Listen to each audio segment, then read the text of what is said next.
अस्सलाम वालेकुम स्टूडेंट्स। आज हम पढ़ेंगे फैटी एसिड की सिंथेसिस फ्रॉम लिपिनकोड। ये चैप्टर नंबर हमारे पास 16 है और इसको हम साथ साथ जो है वो बुक से भी देखते रहेंगे और साथ पे नोट्स वगैरह से भी। आज हम पढ़ेंगे फैटी एसिड की सिंथेसिस। सबसे पहले मैं आपको बता देती हूँ कि हमारे पास फैटी एसिड की सिंथेसिस जो है वो क्यों होती है और ये किस तरह से फिर फर्दर जो है वो डिग्रेड होकर हम यूज़ क्यों करते हैं। क्योंकि हमारे पास जब बॉडी में ग्लूकोज ज़्यादा हो जाती है और हमारे पास तो हम फैटी एसिड में इसको कन्वर्ट कर लेते हैं फॉर फर्दर यूज़, ताकि हमारी बॉडी में जब भी स्टारवेशन की कंडीशन आती है, फास्टिंग कंडीशन आती है, तो हम जो है वो इसको यूज़ कर सकें फर्दर फैटी एसिड को। हमारे पास जब ग्लूकोज़ का लेवल जो है वो कम होता है बॉडी में, तो फास्टिंग कंडीशन जब आती है तो हमारे पास यही ग्लूकागोन रिलीज़ होता है और ये ग्लूकोज़ की जो है वो यूटिलाइजेशन को कम कर देता है और इस तरह हमारे पास जो है वो फर्दर किस तरह से एनर्जी की यूटिलाइजेशन होती है, यही फैटी एसिड जो है वो ब्रेक डाउन होता है और हमारे पास फर्दर जो है वो बॉडी में यूज़ हो जाता है। हमारे पास ये कहाँ कहाँ होता है, ये हमारे पास फैटी एसिड की सिंथेसिस, ये हमारे पास डिनोवो सिंथेसिस से होती है और ये हमारे पास डाइट से भी आते हैं फैटी एसिड्स वगैरह और ये टैग्स में कन्वर्ट हो जाते हैं। ये हमारे पास डिनोवो सिंथेसिस कहाँ पे होती है? ये साइटोप्लाज्म में होती है। साइटोप्लाज्म किसके जिसके लीवर, लैक्टेटिंग ग्लैंड्स और एडिपोसाइट्स के हमारे पास साइटोप्लाज्म में जो है वो ये सारी होती है। फिर फर्दर हमारे पास एंजाइम्स कौन-कौन से यूज़ होते हैं? एक हमारे पास होता है कार्बोक्सिलेज, एसिटाइल-कोए होता है, सिंथेज़ में हमारे पास फैटी एसिड्स होते हैं और इसके जो हमारे पास एसिटाइल-कोए है, इसकी 2 डोमेन्स होती हैं ये, और जो हमारे पास सिंथेज़ एंजाइम होता है ये 7 मल्टी डायमेंशनल होता है। इसके पास 7 डोमेन्स होती हैं और ये पूरा जितनी भी फैटी एसिड की सिंथेसिस है ये 7 स्टेप्स पे होती है और ये आहिस्ता-आहिस्ता जो है वो चेन इलोंगेट करती रहती है और ये हमारे पास 16 कार्बन कंपाउंड बनता है जो कि हम फैटी एसिड्स के तौर पे यूज़ करते हैं। फिर फर्दर है हमारे पास कोएंजाइम्स कौन-कौन से यूज़ होते हैं? हमारे पास coenzymes biotin, NADPH, ATP, carbon dioxide, ये सारे हमारे पास कोएंजाइम्स यूज़ होते हैं। फिर फर्दर हमारे पास स्टेप्स कौन-कौन से होते हैं? टोटल हमारे पास 7 स्टेप्स होते हैं और ये जो प्रोसेसेस हैं ये उनके अंदर रिपीट होते रहते हैं और इस तरह हमारे पास चेन इलोंगेट करती है। सबसे पहले हमारे पास होता है कंडेंसेशन, फिर रिडक्शन, फिर डिहाइड्रेशन और आखिर में फिर से रिडक्शन हो जाती है। और मैं आपको बताऊँगी साथ-साथ कि ये किस तरह से हो रही हैं। कंडेंसेशन में हमारे पास पहले कार्बोक्सिलेशन होती है और साथ ही फिर दोबारा क्या हो जाती है, डीकार्बोक्सिलेशन भी हो जाती है। और रिडक्शन हम क्यों करते हैं? रिडक्शन इसलिए होती है ताकि क्योंकि हमारे पास आखिर में जो है वो अनसैचुरेटेड हमारे पास फैटी एसिड्स बन रहा होता है और हमारे पास जो है वो सैचुरेटेड हमने बनाना होता है। दैट्स व्हाई हम जो है वो सैचुरेटेड में कन्वर्ट करते हैं रिडक्शन के थ्रू। फिर हमारे पास प्रिकर्सर्स कौन-कौन से होते हैं जो कि हमारे पास फैटी एसिड की सिंथेसिस के लिए ज़रूरी होते हैं। सबसे पहले हमारे पास होता है एसिटाइल-कोए और मेलानाइल-कोए, ये 2 हमारे पास क्या हैं, प्रिकर्सर्स हैं फैटी एसिड सिंथेसिस के। और जो हमारे पास एसिटाइल-कोए है ये हमें चाहिए होता है साइटोप्लाज्म में। हम जो है वो उसको लेके जाते हैं साइटोप्लाज्म में from mitochondria by the help of malate citrate shuttle. Mitochondria में हमारे पास क्या रिएक्शन हो रहा होता है कि हमारे पास सबसे पहले जो ग्लूकोज होता है ग्लाइकोलाइसिस के थ्रू ये हमारे पास पायरुवेट में कन्वर्ट होता है। पायरुवेट से फिर हमारे पास क्रैब साइकिल में जब जाता है ये पायरुवेट जो है वो एसिटाइल कोए में कन्वर्ट होता है। एसिटाइल कोए हमारे पास हमें एसिटाइल चाहिए होता है ग्रुप और ये कोए जो है वो बाहर निकल जाता है। ये एसिटाइल जो है वो ऑक्सैलोएसीटेट के साथ मिलके इन the presence of citrate synthase हमारे पास बनता है सिट्रेट और यही सिट्रेट जो है वो बाहर हमारे पास साइटोसोल में चला जाता है इन the presence of citrate lyase enzyme और हमारे पास एटीपी आती है प्लस एडीपी में कन्वर्ट हो जाती है और कोए जो है वो हमारे पास इसमें जो है वो यहाँ से तो रिड्यूस हो गया था, यहाँ दोबारा ऐड हो जाता है और यहाँ पे हमारे पास आखिर में क्या बन जाता है, ऑक्सैलोएसीटेट प्लस एसिटाइल कोए एंजाइम और ये हमारे पास साइटोसोल में चला जाता है एसिटाइल कोए।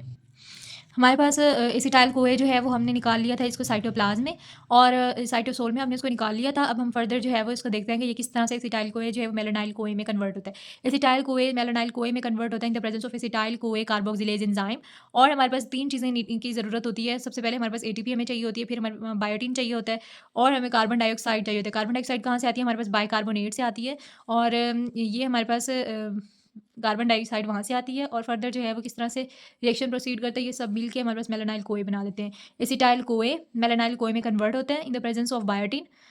बायोटिन हमारे पास क्या करता है कि जो हमारे पास कार्बन डाइऑक्साइड ऐड हो रही होती है, एटीपी ऐड हो रही होती है और हमारे पास बायोटिन कार्बोक्सिलेज बन जाता है। बायोटिन कार्बोक्सिलेज हमें जो है वो नहीं चाहिए होता है, तो हम उसमें से कार्बन कार्बन डाइऑक्साइड रिमूव कर देते हैं और हमारे पास जस्ट बायोटिन जो है वो इसमें काम कर रहा होता है।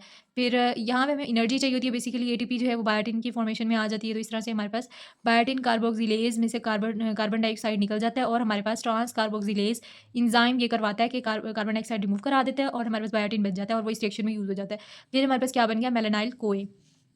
नेक्स्ट हम पढ़ रहे हैं, ये हमारे पास सारी बेसिक्स थी जो हमने पीछे पढ़ी और ये लिपनकॉट में जो है वो इस वाले पेज के ऊपर सारा लिखा हुआ है, लाइक यहाँ से स्टार्ट हो रहा है फैटी एसिड की डिनोवो सिंथेसिस और ये सारा मैंने आपको बता दिया कि किस तरह से जो है वो एसिटाइल कोए मेलानाइल कोए में कन्वर्ट होता है।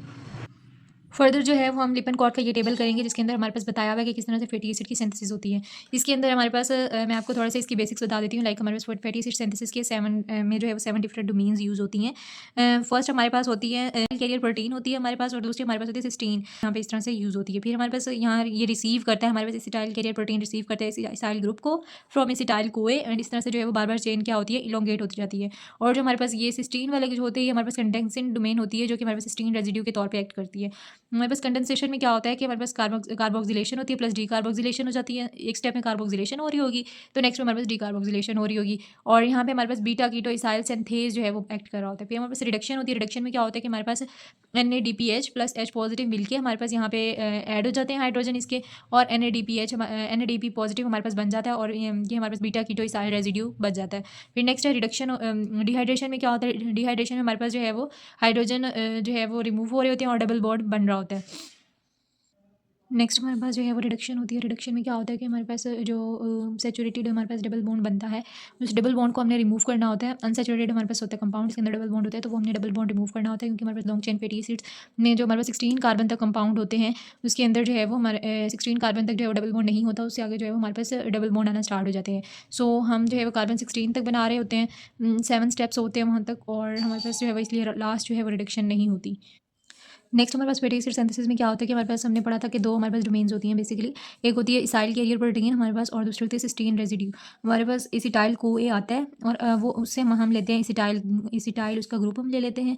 वो इसाइल कैरियर प्रोटीन के पास चला जाता है, और इसाइल कैरियर प्रोटीन के पास जो हमारे पास ये हाइड्रोजन होता है, ये जो हाइड्रोजन होता है ये हमारे पास इसके पास ट्रांसफ़र हो जाता है। ये हाइड्रोजन इधर को ट्रांसफ़र हो जाता है इस एसिटाइल कोए में, और यहाँ से एसिटाइल ग्रुप जो है वो हम ले लेते हैं, और इस तरह से ये जो है वो एक्सचेंज हो जाता है। फिर हमारे पास ये फर्स्ट स्टेप था। इसके बाद हमारे पास सेकंड स्टेप में क्या होता है कि सेकंड स्टेप में ये जो हमारे पास एसिटाइल ग्रुप था, ये एसिटाइल ग्रुप जो है ये ऊपर को हमारे पास शिफ्ट हो जाता है सिस्टीन के पास, और इस सिस्टीन का ये जो हाइड्रोजन है ये हमारे पास आ जाता है नीचे। ये हमारे पास यानी कि एक्सचेंज हो रहा है बेसिकली। इसके बाद ये थर्ड स्टेप में क्या हो रहा होता है, थर्ड स्टेप में अगेन वही हो रहा होता है जिसमें हमारे पास हमने पढ़ा था कि जो एसिटाइल ग्रुप होता है वो अगेन आ जाता है इस एसिटाइल कैरियर प्रोटीन के पास, और ये जो एसिटाइल ग्रुप था ये हमारे पास ऊपर को चला गया था। यहाँ से ये हाइड्रोजन रिमूव हो जाएगा, यहाँ पे अगेन क्या आ जाएगा, एसिटाइल ग्रुप आ जाएगा। ये हमारे पास अब 2 एसिटाइल ग्रुप आ चुके हैं, और यहाँ पे मेलेनाइल कोए आता है, और उससे हम जो है वो एसिटाइल ग्रुप ले लेते हैं। यहाँ पे हमारे पास क्या हो रही है, कार्बोक्सिलेशन हो रही है, और नेक्स्ट स्टेप में क्या हो रही है, डी कार्बोक्सिलेशन हो रही है। हमारे पास कार्बन डाइऑक्साइड क्या है, रिमूव हो रहा है, और यहाँ पे हमारे पास बीटा कीटो इसाइल सिंथेज एक्ट कर रहा होता है। क्यों? क्योंकि हमारे पास यहाँ पे 4 कार्बन कंपाउंड बन चुका है।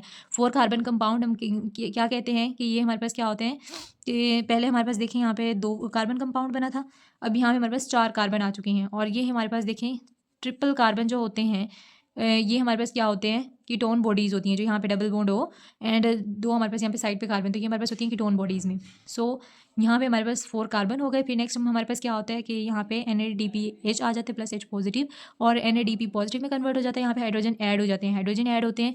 यहाँ पे हमारे पास जो डबल बॉन्ड थे बेसिकली वो रिमूव करके हमने इसकी वैलेंसी पूरी करनी होती है कार्बन की 4, और वो किस तरह से पूरी होगी कि एक हाइड्रोजन आके यहाँ अटैच हो गया, और एक हमारे पास ऑक्सीजन के साथ आ गया। ऑक्सीजन के साथ जो आया वो हमारे पास क्या बन गया, यहाँ पे हाइड्रोक्सिल ग्रुप बन गया, और यहाँ पे ये हाइड्रोजन ग्रुप ऐड हो गया। तो इस तरह हमारे पास कार्बन की वैलेंसी 4 सेटिस्फाई हो जाती है।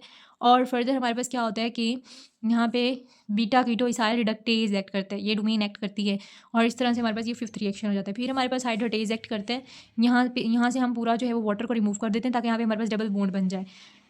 हम वाटर को किस तरह से रिमूव करते हैं कि इस यहाँ से हमारे पास हाइड्रोजन रिमूव होगा इस कार्बन का, और यहाँ से हमारे पास हाइड्रोक्सिल ग्रुप आ जाएगा। ये हमारे पास मिल के वाटर को हम रिड्यूस कर देंगे यहाँ से विद द एंजाइम हाइड्रोटेज। और फर्दर हमारे पास यहाँ पे जो डबल बॉन्ड था हमने जो अभी बनाया था, यहाँ से एक हाइड्रोक्सिल ग्रुप, यहाँ से एक हाइड्रोजन, ये H2O की फॉर्म में हमने वाटर को रिड्यूस कर दिया था इन द प्रेजेंस ऑफ हाइड्रोटेज एंजाइम। और यहाँ पे हम डबल बॉन्ड अब रिमूव करेंगे, क्योंकि हमारे पास ये एक अनसेचुरेटेड कंपाउंड है, और हमें क्या चाहिए, सेचुरेटेड कंपाउंड चाहिए फैटी एसिड। सो हम यहाँ पे डबल बॉन्ड रिमूव करने के लिए हम ऐड कर देंगे, फर्दर हाइड्रोजन ऐड कर देंगे। यहाँ पे भी हाइड्रोजन ऐड हो गया, यहाँ पे भी हाइड्रोजन ऐड हो गया, और ये हमारे पास कार्बन की सेटिस्फाई हो गई है वैलेंसी। इस प्रोसेस को हम कहते हैं रिडक्शन।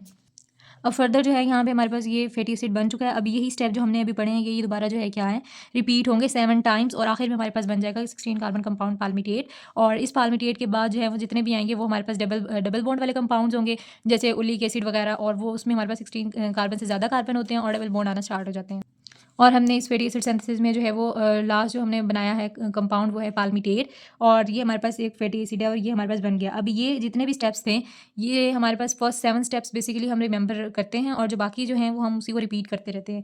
अब मैं आपको बताती हूँ कि फर्दर किस तरह से रिपीट होगा, कि हमने जो फर्स्ट में बनाया था लाइक यहाँ पे ये इस तरह से बन गया हमारे पास। अब ये जो पूरा कंपाउंड है इसाइल ग्रुप, ये हमारे पास ऊपर को शिफ्ट हो जाएगा सिस्टीन रेजिड्यू के पास, और यहाँ पे ये जो हमारे पास है इसाइल कैरियर प्रोटीन, इसके बाद पास जो है वो एक और ये पहले ऊपर ट्रांसफ़र हुआ इस रिएक्शन में, फिर फर्दर यहाँ पे मेलेनाइल कोए आया और मेलेनाइल कोए का जो इसाइल ग्रुप है वो यहाँ पे हमारे पास इसाइल कैरियर प्रोटीन के पास आ गया। अब देखिए हमारे पास ऊपर भी हमारे पास इसाइल ग्रुप है, नीचे भी इसाइल ग्रुप है। अब फर्दर जो है वो उसी तरह यहाँ पे कार्बन डाइऑक्साइड क्या है, रिमूव हो गया, निकल गया, यानी डीकार्बोक्सिलेशन हो गया। यहाँ पे कार्बोक्सिलेशन हुई, यहाँ पे डीकार्बोक्सिलेशन हुई। और फर्दर हमारे पास अब देखिए यहाँ पे कितने कार्बन कंपाउंड है, 3 4 5 6 कार्बन कंपाउंड ये बन गया। अब फर्दर हमारे पास दोबारा से वही NADPH जो है वो आया और NADP पॉजिटिव में कन्वर्ट हुआ, और यहाँ से हमारे पास फिर जो है वो H2O रिमूव हो जाएगा। फिर फर्दर इसी तरह से होगा 5 6 7 स्टेप्स, और यहाँ पे हमारे पास इस तरह से कार्बन जो है वो चेंज जो है वो बार बार इलोंगेट होती जाएगी, और ये हमारे पास 7 टाइम्स रिपीट होगा, और ये हमारे पास फैटी एसिड की सिंथेसिस थी। हमारे पास फैटी एसिड सिंथेसिस में जो लास्ट प्रोडक्ट था कार्बन 16 कार्बन कंपाउंड था हमारे पास पाल्मिटेट बना, और जो उसके अंदर हमारे पास NADPH यूज़ हो रहा है वो कहाँ कहाँ से आ रहा है, उसके सोर्सेज क्या हैं। एक ही हमारे पास HMP शंट से आ रहा होता है, और दूसरा हमारे पास जब ऑक्जेलो एसीटेट कन्वर्ट होता है मैलेट, और देन हमारे पास पायरुवेट बनता है। तो मैलेट से जब हमारे पास पायरुवेट बनता है तो वहाँ पे हमारे पास NADPH प्रोड्यूस होता है। तो हमारे पास NADPH के दो सोर्सेज हैं, एक HMP शर्ट और दूसरा ऑक्जेलो एसीटेट। जब मैलेट और पायरुवेट में कन्वर्ट होता है तो NADPH वहाँ पे भी हमारे पास प्रोड्यूस होता है। अब हमारे पास जो पाल्मिटेट था ये एक क्या है, सैचुरेटेड कंपाउंड है। हमारे पास बॉडी में कुछ ऐसे टिश्यूज़ हैं लाइक ब्रेन, वहाँ पे हमारे पास अनसैचुरेटेड फैटी एसिड जो हैं वो यूज़ होते हैं। सो अनसैचुरेटेड फैटी एसिड बनाने के लिए हमारे पास फर्दर क्या होता है कि 16 कार्बन कंपाउंड के बाद जो है वो कार्बन 18 हमारे पास बनता है, क्योंकि हमने पढ़ा था कि एक साइकिल के एंड पे हमारे पास क्या होता है कि 2 कार्बन ऐड हो जाते हैं, और जो 2 कार्बन ऐड होते हैं वो हमारे पास मेलानाइल कोए जो है वो एक्ट कर रहा होता है, और इस तरह से कार्बन 18 जो है वो फर्दर हमारे पास 2 कार्बन ऐड होकर बन जाते हैं। NADPH भी हमारे पास फर्दर एक्ट कर रहा होता है, और यहाँ पे हमारे पास कार्बन 18 से जो है वो आगे फर्दर जितनी भी होती है, जैसे कि हमारे पास डीसैचुरेटेड एंजाइम होता है, वो हमारे पास एक्ट करता है कार्बन 18 पे, और हमारे पास क्या होता है कि डबल बॉन्ड बना देता है बिटवीन कार्बन 9 और 10, और यहाँ पे हमारे पास 9 और 10 के बीच में हमारे पास ये जो एक्ट है डबल बॉन्ड बना देता है। फिर फर्दर हमारे पास डीसैचुरेटेड एंजाइम कैसे एक्ट करता है, किसकी प्रेजेंस में एक्ट करता है, वो है ऑक्सीजन, NADPH, FAD और साइटोक्रोम B5 की प्रेजेंस में एक्ट करता है, और हमारे पास क्या होता है कि ये अनसैचुरेटेड फैटी एसिड्स बन जाते हैं, और ये हमारे पास ब्रेन जो है वो यूज़ करता है। इस तरह से हमारे पास जो है वो फैटी एसिड की सिंथेसिस यहाँ पे एंड होती है। फिर फर्दर हमने जो है वो फैटी एसिड मेटाबॉलिज्म के टॉपिक पढ़ रहे हैं, तो हम फर्दर जो है वो टैग की सिंथेसिस वगैरह पढ़ेंगे नेक्स्ट टॉपिक में। Thank you so much students, अल्लाह हाफिज़।